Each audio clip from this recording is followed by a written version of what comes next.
வணக்கம் நண்பர்களே. இன்றைய பதிவு பிறர் நலனுக்காக தன்னலன் கருதாமல் உழைத்து கொண்டிருக்கும் மிதுனராசி நண்பர்களுக்கான ஆவணி மாத பலனை இன்றைய பதிவில் ஒரு அற்புதமான பதிவாக நாம் இன்றைக்கி பார்க்க போகிறோங்க. ஃப்ரெண்ட்ஸ், அதுக்கு முன்னால் நம்ம சேனலை நீங்கள் சப்ஸ்கிரைப் பண்ணால் பார்த்துருந்தீங்க அப்படின்னா அவசியம் ஒரு சப்ஸ்கிரைப் பண்ணிவிட்டு பெல் ஐக்கான் ஆன் பண்ணிக்கங்க. இந்த மாத தொடக்கத்திலேயே உங்களுடைய ராசிநாதன் புதன் பகவான் தனஸ்தானத்தில் அமர்றாருங்க. தொழில் ஸ்தானாதிபதியான குரு பகவான், லாபாதிபதினு சொல்லக்கூடிய செவ்வாய் பகவான் இரண்டு பேரும் இணைந்து விரயஸ்தானத்தில் இருக்காங்க. ஸோ அதனால் என்ன ஆகுனா, தொழில் மாற்றம், வீடு மாற்றம், அதாவது வெளியூரில் போய் வேலைக்கு போகிறது, இந்த மாதிரியான நிகழ்வு நடக்கிறதுக்கு இந்த ஆவணி மாதம் நிறைய வாய்ப்பு இருக்குங்க. சுகஸ்தானத்தில் கேது பகவான் இருக்கிறனால சின்ன சின்ன ஆரோக்கியம் சம்பந்தமான பிரச்சனைகள் ஏற்படுறதுக்கு வாய்ப்பு இருக்குது. கண்டிப்பாக நீங்கள் காரு பைக் ஓட்டும்போது கூடுதல் கவனத்தோடு நீங்கள் செயல்படணும். இன்னொன்று, தொழில் வியாபாரத்தை பொறுத்த வரைக்கும் ஒரு ஏற்ற இறக்கமான ஒரு சூழ்நிலை, அதாவது ரெண்டும் கலந்துருக்கும். 8, 9 ஆகிய 2 இடங்களுக்கும் அதிபதியாக சனி பகவானும், உங்களுக்கு ஒரு நல்ல ஒரு வாய்ப்பை கொடுக்கக்கூடிய ஸ்தானத்தில் அதிபதியாக சூரிய பகவான் இருக்கிறாரு. இந்த 2 பகை கிரகங்களுடைய பார்வை அவ்வளோ பெட்டராக இந்த ஆவணி மாதத்தில் இல்லை. அதாவது முன்னோர் சொத்துக்களினுடைய பாக பிரிவினையில் கொஞ்சம் பிரச்சனை ஏற்படுறது. அதாவது இந்த வீடு காடு இதெல்லாம் பிரிக்கும்போது நீங்கள் நினைக்கிற இடம், நீங்கள் நினைக்கிற போர்ஷன் உங்களுக்கு இருக்காது. அதனால் என்ன தான் உங்களுக்கு பூர்வீக சொத்து வந்தாலுமே அதில் பெருசாக திருப்தி இருக்காது. பழைய கடனை சரி பண்ணுறதுக்கு, பழைய இழப்புகளை எல்லாம் சரி செய்யணும்னு சொல்லி நீங்கள் என்னென்ன முயற்சி எடுத்தாலுமே இந்த ஆவணி மாதத்தில் ஏதாவது ஒரு வகையில் தடை ஏற்படுங்க. பெற்றோர் வகையில் பார்த்தீங்க அப்படின்னா, உங்கள் கூட பிறந்தவங்களுக்கு நல்லா பண்ணிட்டு இருக்கிறாங்க, ஆனால் நம்மளை கண்டுக்க மாட்டேங்கிறாங்க அப்படின்னு சொல்லிட்டு மிதுனராசி நண்பர்களுக்கு ஒரு வருத்தம் மனதளவில் இருக்குங்க. நீங்கள் பார்த்துட்ருக்கிற பிஸ்னஸில், உங்கள் சொந்த தொழிலில், வேலைக்கு போகிற இடத்துல ஒரு சின்ன சின்ன மன அழுத்தங்கள், அதோட ஓவரான டென்ஷன் தரக்கூடிய சம்பவங்கள் நடக்குங்க. அரசியல் துறை நண்பர்களுக்கு, பொது வாழ்க்கையில் இருக்கிற நண்பர்களுக்கு உங்களுடைய கட்சி மேலிடத்தினால் ஒரு அழுத்தம் ஏற்படும். யாரை நம்பி எதுவுமே பண்ண முடியாது, எல்லாருமே நம்பணுங்க எல்லாமே காலவாரி விட்டு போயிடுவாங்க அப்படிங்கிற மாதிரியான ஒரு சூழ்நிலை இந்த மாதம் இருக்குங்க. இந்த மாதத்தை நீங்கள் என்ன செய்யணும்னா, சூரிய பகவான் மற்றும் சனி பகவானுக்கு நீங்கள் வாரந்தோறும் சென்று வழிபாடு செய்கிறது இப்போ நாம் பார்த்த அந்த தொல்லையிலிருந்து உங்களை மீட்டு வெளியே கொண்டு வரும். ஆவணி 10ஆம் தேதி கன்னிராசிக்கு போகக்கூடிய சுக்கிர பகவான் அங்கே போய் நீச்சம் பெறுறாரு. இவர் உங்கள் ராசிக்கு 5, 12 இந்த 2 இடங்களுக்குமே அதிபதியாக இருக்கிறாரு. சுக்கிர பகவான் நீச்சம் பெறும்போது பூர்வ புண்ணியத்தால் கிடைக்கக்கூடிய ஒரு நல்ல நல்ல நன்மைகள் தடைபடுங்க. உங்கள் பிள்ளைகளுக்கு ஆரோக்கியம் சம்பந்தமாகவோ, வேலையிலையோ அல்லது படிப்பிலையோ ஏதாவது ஒரு தடங்கள், பிரச்சனை அந்த மாதிரி இருக்கும். தேவையில்லாத பிரச்சனைகள் இப்போ தலதவக்கூடிய காலமே இருக்கும். எந்த முயற்சி நீங்கள் பண்ணாலுமே அதில் ஏதாவது ஒரு தடை, தாமதம், இடையூறுன்னு சொல்லி வந்துகிட்டே இருக்குங்க. நீங்கள் ரொட்டீன் லைஃப் சரியாக நீங்கள் பண்ணவே முடியாது. நீங்கள் காலையில் இருந்த 9 மணிலேருந்து சாயந்தரம் 6 மணி வரைக்கும் ஒரு வேலை செய்கிறீங்க அப்படின்னா அதில் நிறைய இடையூறுகள், தடங்கல்கள் வந்துகிட்டே இருக்குங்க. வேலை செய்கிறவங்களுக்கு உங்கள் சக பணியாளர்கள் மற்றும் உங்களுடைய ஹையர் ஆஃபீஸர் கூட எப்போ பாரு ஒரு மோதல் போக்கு கண்டிப்பாக இருக்கும். உங்கள் ஹையர் ஆஃபீஸர் கூட நீங்கள் சண்டை போட்டிங்கனாலுமே சக பணியாளர்கள்ட்ட கொஞ்சம் அனுசரணையாக நடந்துக்கிறது நல்லது. நீங்கள் எப்போல்லாம் நீங்கள் முன்கோபப்படுறீங்களோ அப்போல்லாம் உங்களுக்கு ஒரு பிரச்சனை வரும். ஸோ அதனால் முன்கோபத்தை இந்த மாதம் நீங்கள் கண்டிப்பாக கண்ட்ரோல் பண்ணுங்கள். அதே போல் புதுசாக வாகனம் வாங்கக்கூடிய யோகம் இருக்குது.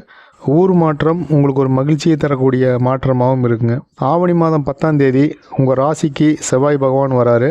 உங்கள் ராசிக்கு 6, 11 இந்த 2 இடங்களுக்கு அதிபதியாக இருக்கக்கூடியவர் யாருன்னு பார்த்தீங்கன்னா செவ்வாய் பகவான். அவங்க ராசிக்கு வரக்கூடிய இந்த நேரத்தில் நீங்கள் செய்யக்கூடிய பிஸ்னஸில், சொந்த தொழிலில் ஒரு உயர்வு, அதே போல் சம்பள உயர்வு கிடைக்கும்.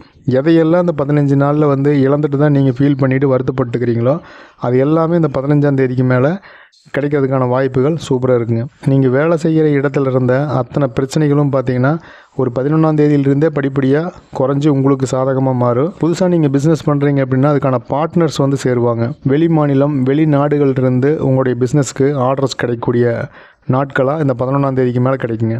ஆவணி 15ஆம் தேதி சிம்ம ராசிக்கு புதன் பகவான் மாறுறாரு. உங்கள் ராசிக்கு அதிபதியாக விளங்கக்கூடிய புதன் பகவான் உங்கள் ராசியிலேயே இருக்கிற போது நீங்கள் எந்த நேரம் எதை பண்ணாலுமே செஞ்சு முடிக்கக்கூடிய ஒரு ஆற்றல், தன்னம்பிக்கை, தைரியம் உருவாகியிருக்கும். வருமானம் திருப்திகரமாக இருக்கும்.